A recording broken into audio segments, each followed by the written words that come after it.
নমস্কার, আমি ইন্দ্রাণী। শুরু করছি সংবাদ সারাদিন। এক ধাক্কায় 994 টাকা বৃদ্ধি। যুদ্ধ পরিস্থিতির জেরে জ্বালানির দাম বৃদ্ধি, বাণিজ্যিক গ্যাসের দামের চাপে রীতিমতো জেরবার সাধারণ মানুষ। ব্যবসা বন্ধের আশঙ্কা, হোটেল ব্যবসায়ীদের বারবার দাম বাড়ায় ক্ষোভ। এক ধাক্কায় 994 টাকা বৃদ্ধি। যুদ্ধ পরিস্থিতির জেরে জ্বালানির দাম বৃদ্ধি, বাণিজ্যিক গ্যাসের দামের চাপে রেস্তোরাঁ, স্ট্রিট ফুড ব্যবসা।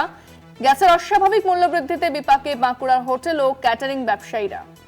ফোনে রয়েছে প্রতিনিধি স্বরূপ গঙ্গোপাধ্যায়। স্বরূপ, কি প্রতিক্রিয়া উঠে আসছে?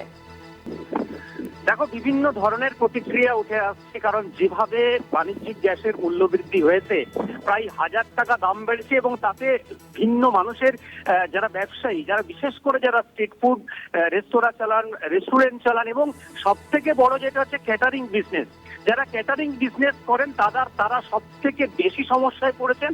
কারণ তাদের যে অ্যাডভান্স বা বুকিং নেওয়া হয়েছে সেটা কিন্তু প্রায় 3-4 মাস আগের থেকে বিয়ে বাড়ি বা বিভিন্ন ধরনের সামাজিক অনুষ্ঠানের অর্ডার।